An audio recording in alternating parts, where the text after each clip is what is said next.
안녕하세요. 기독교 신앙의 가장 중심부를 들여다보면요. 아주 흥미로운 퍼즐이 하나 있어요. 예수님의 삶을 다룬 책 복음서가 왜 한 권이 아니고 네 권이나 될까요? 게다가 자세히 보면 내용도 조금씩 다르거든요. 오늘은 바로 이 질문, 이 수수께끼를 한번 같이 풀어보려고 합니다. 자, 바로 본론으로 들어가 보죠. 이게 뭐냐면 예수님의 십자가 위에 붙어있던 죄패에 쓰인 문구입니다. 네 복음서 모두 이 사건을 기록했는데 한번 보세요. 다 조금씩 다르죠. 마가는 굉장히 짧고 간결하게 유대인의 왕이라고만 썼고 요한은 나사렛 예수 유대인의 왕이라고 가장 구체적으로 기록했어요. 바로 이 지점에서 많은 사람들이 질문을 던집니다. 아니, 어떻게 하나님의 말씀이라는 성경에 이렇게 다른 기록이 있을 수 있지?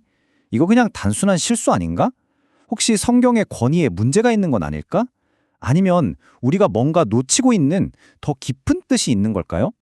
이 퍼즐을 푸는 첫 번째 열쇠는 바로 차이와 모순이라는 이 두 단어의 의미를 정확하게 아는 거예요. 이게 보기보다 완전히 다른 개념이거든요. 네, 차이는 말 그대로 그냥 달라 보이는 거예요. 관점이 다른 거죠. 근데 모순은 이건 완전히 다른 얘기입니다. 두 개가 동시에 사실일 수가 없는 거예요. 예를 들면 예수님이 돌아가셨다와 예수님은 돌아가시지 않았다. 이 두 문장은 절대로 같이 참을 수 없죠. 이게 바로 모순이에요. 그럼 아까 우리가 봤던 그 십자가 명패, 그건 과연 모순일까요? 아니면 단순한 차이일까요? 이 개념을 좀 더 쉽게 이해하기 위해서 제가 아주 좋은 비유를 하나 들어볼게요. 어떤 교통사고 현장에 4명의 목격자가 있고 이들이 법정에서 증언을 한다고 한번 상상해 보세요. 자, 증인들의 말이 다 제각각이죠. 첫 번째 증인은 신호위반을 받고 두 번째 증인은 과속을, 세 번째는 운전자가 휴대폰을 본 걸 지적해요. 마지막 증인은 급브레이크를 밟는 걸 봤고요. 근데 이 네 가지 다른 증언들을 합치니까 어때요? 하나의 완전한 그림이 그려지죠? 아, 운전자가 휴대폰 보면서 과속으로 신호위반하다가 사고를 냈구나 하는 전체 상황이 말이에요. 바로 이겁니다. 이 증언들은 서로 모순되는 게 아니에요. 오히려 각자의 관점으로 본 사실을 말해서 사건의 진실을 훨씬 더 입체적이고 분명하게 만들어주고 있죠. 복음서가 바로 이와 같다는 겁니다. 복음서에 나타나는 이런 차이점들은 그냥 우연히 생긴 실수가 절대 아닙니다.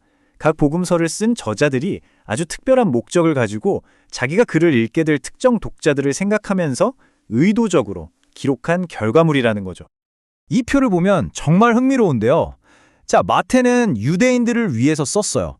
그래서 예수님이 구약 성경에서부터 약속된 바로 그 왕이라는 걸 증명하는데 초점을 맞췄죠. 반면에 마가는 행동을 중시하는 로마 사람들을 위해 예수님을 쉬지 않고 일하고 섬기는 종의 모습으로 그렸습니다. 또 의사였던 누가는 이성적인 헬라인들에게 예수님이 역사 속에 존재했던 완전한 인간이라는 걸 보여주고 싶었고요. 마지막으로 요한은 모든 세대에 믿는 사람들에게 예수님은 바로 하나님 자신이라고 선포하고 싶었던 겁니다. 사실 요한복음 맨 마지막에 이런 구절이 있어요. 예수님이 하신 모든 일을 다 기록하려면 이 세상에 그 책을 다 둘 곳이 없을 거라고요. 무슨 뜻이겠어요? 복음서는 예수님의 모든 행적을 담은 백과사전이 아니라는 거죠. 저자들은 각자 전달하고 싶은 핵심 메시지에 맞춰서 가장 중요하다고 생각하는 사실들을 선택하고 배열해서 아주 강력한 이야기를 만들어낸 겁니다. 자, 이제 우리는 중요한 두 가지를 알았어요.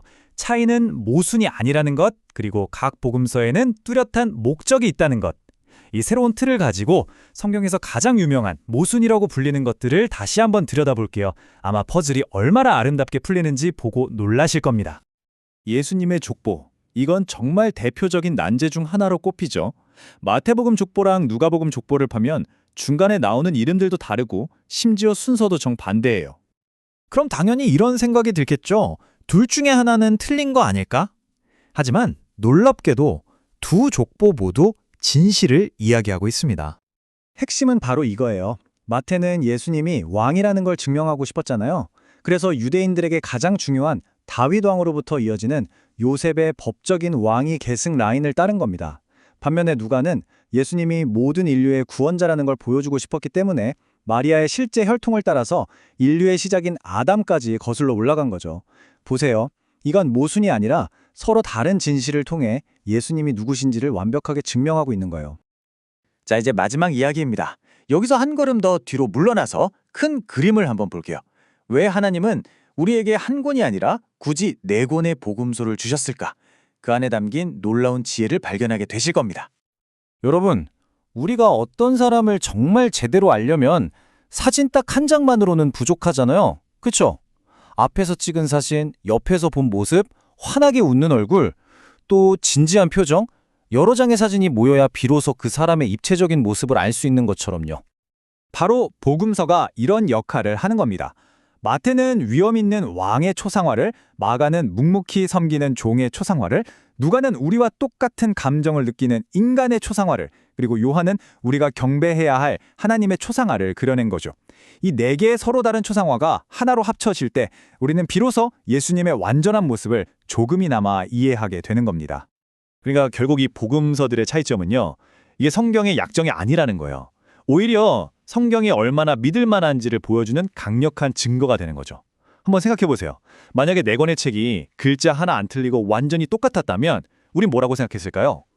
이거 서로 보고 베낀 거 아니야? 하고 의심하지 않았을까요? 그쵸? 하지만 이건 네 명의 독립적인 증인이 각자 자기가 본 걸 기록한 거예요. 그래서 우리에게 훨씬 더 깊고 풍성한 입체적인 진실을 선물해 주는 겁니다.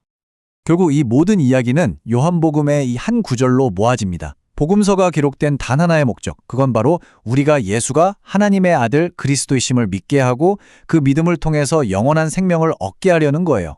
네 명의 저자, 네 개의 다른 관점, 네 가지의 이야기는 모두 이 하나의 위대한 목표를 향해서 달려가고 있는 거죠.